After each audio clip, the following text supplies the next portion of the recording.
Okay, story time about my worst teacher. I just watched another video of a good lady talking about her horrible teacher, and I thought maybe I would share mine. So I went to private schools from pre-K all the way to fourth grade. My fourth grade teacher was the worst, and this is why I ended up being homeschooled. This teacher directly. So her name was Miss Green, and there were rumors throughout the school before I ever even got into her class that she was really difficult and really demanding and whatever. So here are some of the things that Miss Green did in her classroom that I find highly problematic as an adult. The first is that she sat the class in order of our grades.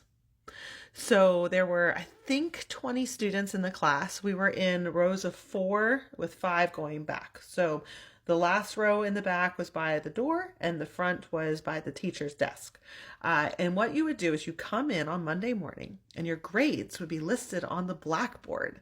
And then you had to sit according to your grades in the class, starting with the front seat by the teacher being number one, and then working its way back, and then the lowest grade being back by the door.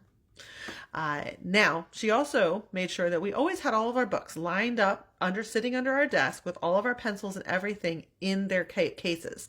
The reason why was because if a child misbehaved, she would make everybody stand up with all of their belongings. She'd move the misbehaved child to the very back, and then she'd make everybody move forward until they filled that empty seat as a way of humiliating the child in the class. So super problematic. I was terrified of getting in trouble, and I was terrified of ending up in the back of the class. I also am not a very competitive kid, but if you come into class every day or every Monday and your grades are up there, it makes you kind of like want to be at the top, but not in a good way. It was more just like those kids are smarter than me, so I have to do better. And so I became really like insecure about my grades and what I was doing. She also did these things that she called pop-up pop quizzes.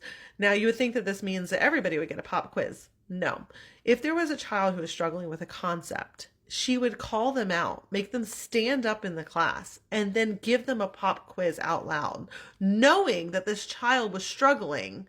A 9-year-old is struggling with this concept. Instead of helping them, she embarrassed them. Because in her mind, if they were embarrassed, they would then work harder to try to do better so that they wouldn't get called out again. Super, super problematic. We had one kid in our class who really struggled with his behaviors, and I'm pretty sure he probably had like ADHD or something.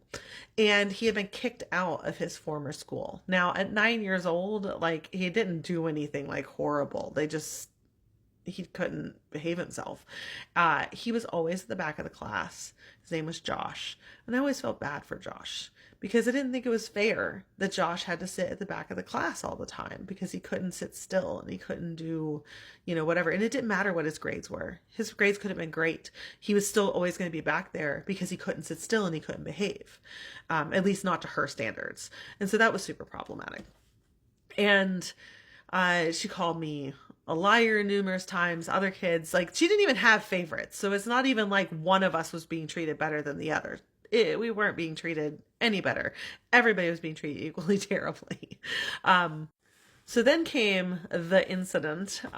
So she had told us if we were upset with her, that we were supposed to stand outside the door if we like got kicked out of class or something, and to look really angry. So there was this, glass door in the classroom. And so one time I was doing this, how you do when your nose is itchy. And she said, "Venus, stop picking your nose."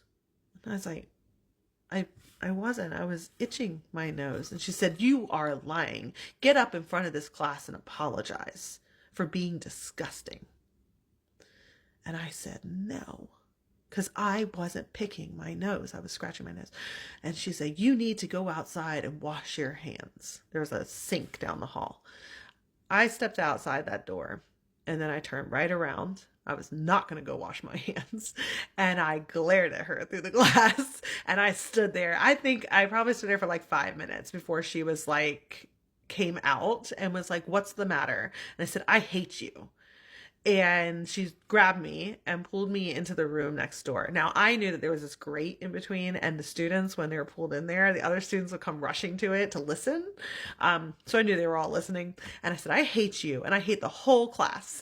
And she said, "You don't hate the class." And I said, "No, you're right. I don't. But I hate you. You're an asshole." And I was whisked away to the principal's office. This was a Christian school, so calling a teacher an asshole was probably, they didn't like that. They called my mom. They wanted her to come down and spank me, like publicly in the school. They wanted her to spank me. And this is like a core memory because my mom walked in the door and instead of being angry and going off on them, she said, "What did you say or do to my daughter to make her say a curse word? She's never said a curse word in her life. Why? What did you do?" And so then, like, the teacher went to open her mouth, and my mom said, "I didn't ask you. I would like my daughter to tell me what happened." So I explained what happened. The principal, the look on her face, realizing like what had happened and how like I had been embarrassed in front of the class, was kind of shocked. And the teacher, my mom looked at her and said, "Miss Green, is this what happened?" And she said, "Yes, that's what happened." No shame. Didn't feel bad about it at all. And my mom said, "Okay, well, I'll be taking her home." And they were like, "No, you need to discipline her." And my mom was like, "I will handle that on my own. Thank you very much."